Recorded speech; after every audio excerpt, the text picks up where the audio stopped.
Hello दोस्तों, हम आपका स्वागत करते हैं हमारे YouTube चैनल सरकारी टीचर में। और हम लाए हैं करंट अफेयर्स सीरीज़ की अगली पेशकश, सितंबर माह के करंट अफेयर्स। तो हम शुरू करते हैं पार्ट 1 से। और हमारा पहला प्रश्न है, who was the only female chief minister of Assam? So the right answer is Syeda Anwara Taimur. अगर हम सैयदा अनवरा तैमूर की बात करें तो ये एकमात्र महिला मुख्यमंत्री थी असम की। और इनके बारे में ये सबसे खास बात है कि Assam national register of citizen में इनका नाम नहीं आया था।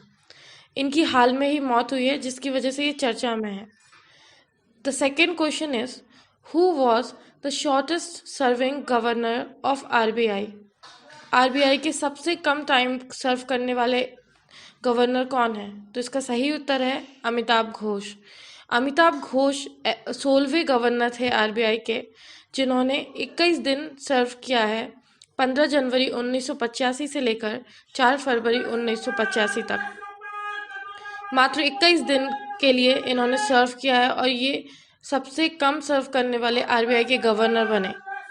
इससे पहले अमिताभ घोष आरबीआई के डिप्यूटी गवर्नर, इलाहाबाद बैंक के चेयरमैन एवं आईडीबीआई बैंक के डायरेक्टर रह चुके हैं। अगला प्रश्न है, which of the following mission bring post recruitment reforms in the civil services? सही उत्तर है कर्मयोगी मिशन। कर्मयोगी मिशन के बारे में चर्चा करें तो ये रूल्स बेस्ड की बजाय रोल्स बेस्ड सिविल सर्विसेज में अपना योगदान देने के लिए सिविल सर्वेंट्स को एम्फेसाइज करता है। हमारा अगला प्रश्न है, हाल ही में Arun Jaitley memorial sports complex कहाँ पर बना है? तो इसका सही उत्तर है कठुआ, जम्मू कश्मीर। अगर हम बात करें इस Arun Jaitley memorial sports complex की, तो लगभग 58.23 करोड़ इसमें खर्च आया है। और ये अपने तरीके का एक पहला स्पोर्ट्स कॉम्प्लेक्स है जो नॉर्थ रीजन में है, जिसमें बहुत सारी अलग अलग तरीके की स्पोर्ट्स फैसिलिटीज़ हैं राष्ट्रीय एवं अंतर्राष्ट्रीय स्टैंडर्ड्स पर। हमारा अगला प्रश्न है, state of young child in India report किसने रिलीज़ की? तो इसका सही उत्तर है वेंकैया नायडू। अगर हम इस रिपोर्ट की बात करें तो ये मोबाइल क्रंचेस नाम की एक पॉलिसी एडवोकेसी ऑर्गेनाइजेशन द्वारा तैयार की गई है। और अगर हम इसमें परफॉर्मेंस की बात करें तो सबसे बेस्ट परफॉर्मिंग स्टेट है केरल, और सबसे खराब परफॉर्मेंस की बात करें तो इसमें बिहार आता है। हमारा अगला प्रश्न है, India's rank in global innovation index is? So the right answer is 48। अगर हम बात करें ग्लोबल इनोवेशन इंडेक्स की, तो ये इनोवेशन परफॉर्मेंस 131 कंट्रीज़ की बताता है दुनिया भर में, जिसमें हमारे देश को 48th रैंक मिली है। अगर हम बात करें ग्लोबल इनोवेशन इंडेक्स की, तो इसका जो 13वां एडिशन है उसे रिलीज़ किया है वर्ल्ड इंटेलेक्चुअल प्रॉपर्टी ऑर्गेनाइजेशन ने कॉर्नेल यूनिवर्सिटी और इनसीड बिजनेस स्कूल के साथ मिलकर। अगला प्रश्न है, कौन सी कंट्री हाल में ही यूनाइटेड नेशन के इकोसोक का हिस्सा बनी है? तो सही उत्तर है इंडिया। अगर हम बात करें इकोसोक की, तो इकोसोक जो है उसका फुल फॉर्म है the economic and social council. अगर हम इसके प्रेसिडेंट की बात करें तो इसके प्रेसिडेंट हैं मिस्टर ओह जून। ये जो काउंसिल है इसमें अभी हाल में 54 मेंबर स्टेट्स हैं। हमारा अगला प्रश्न है, कौन से राज्य ने इंडिया हैप्पीनेस रिपोर्ट 2020 में टॉप किया है? तो इसका सही उत्तर है मिजोरम। अगर हम बात करें कोरोना वायरस महामारी की, तो कोरोना वायरस महामारी ने इस रिपोर्ट को में भी अपना असर दिखाया है। और महाराष्ट्र, दिल्ली और हरियाणा ने कोविड-19 के बुरे प्रभाव को दिखाते हुए इस हैप्पीनेस रिपोर्ट में बहुत बुरा परफॉर्म किया है। हमारा अगला प्रश्न है, इनमें से कौन सा बीच ब्लू फ्लैग टैग में शामिल नहीं है? तो इसका सही उत्तर है मोरजिम बीच, जो कि गोवा में है।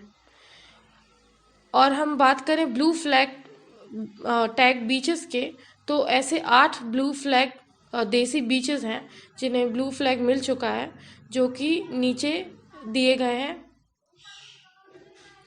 हमारा अगला प्रश्न है, भारत की world bank human capital index में क्या रैंक आई है? तो इसका सही उत्तर है 116वीं।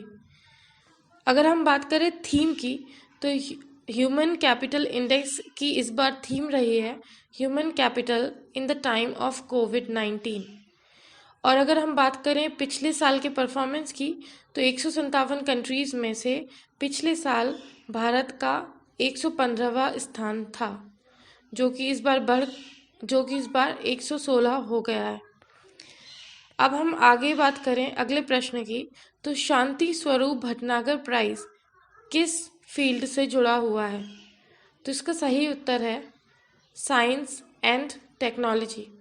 अगर हम बात करें शांति स्वरूप भटनागर प्राइज़ की, तो ये जो अवार्ड्स हैं ये 78वें CSIR के फाउंडेशन डे के दिन प्रेजेंट किए गए थे।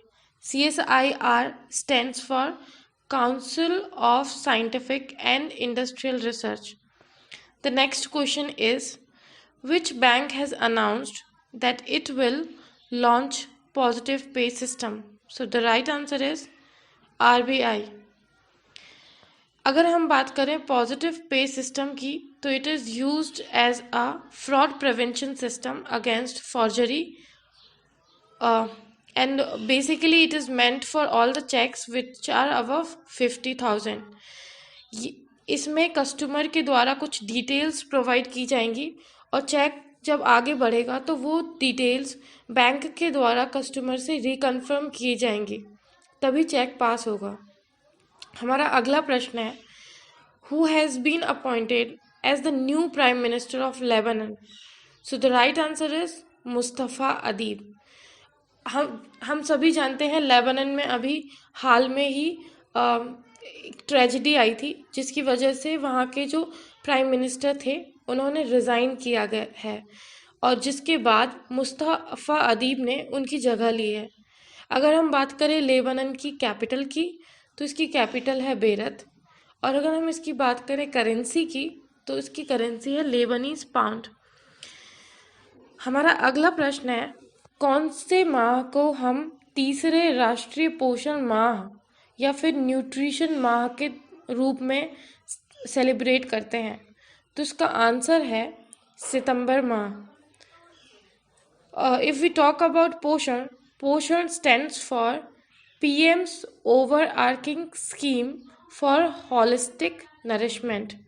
हमारा अगला प्रश्न है, What is the theme of Destination North East 2020? तो the right answer is the emerging delightful destinations.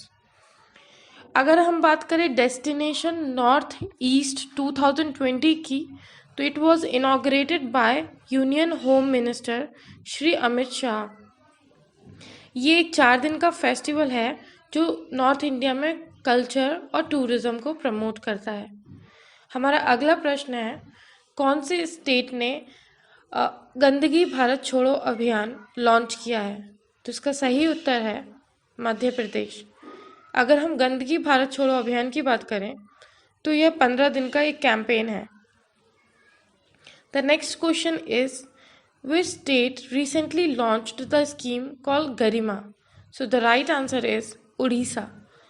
अगर हम बात करें गरिमा स्कीम की, तो इसका लक्ष्य मेनली जो हमारे सैनिटेशन वर्कर्स हैं उनकी इकोनॉमिक सेफ्टी और सोशल डिग्निटी इंश्योर करना है। The next question is, who has been elected as the president of PTI, that is press trust of India? इसका सही उत्तर है अवीक सरकार। PTI की अगर हम बात करें, तो इट वॉज फॉर्म्ड इन 1905। अवीक सरकार जो हैं वो इंग्लिश डेली के एडिटर रह चुके हैं, टेलीग्राफ के एडिटर रह चुके हैं। इसके अलावा वो पेंगुइन इंडिया के MD रह चुके हैं और बिजनेस स्टैंडर्ड के फाउंडिंग एडिटर रह चुके हैं।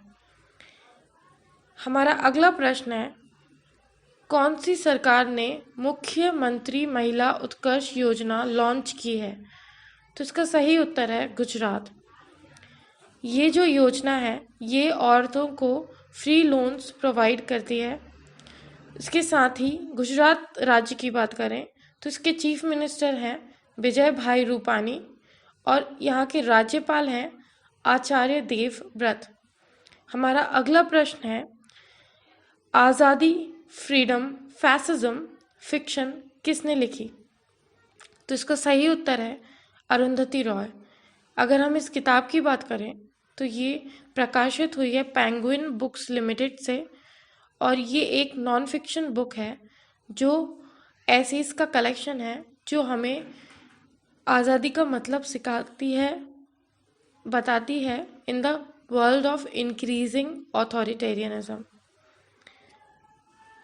Thank you for watching this video.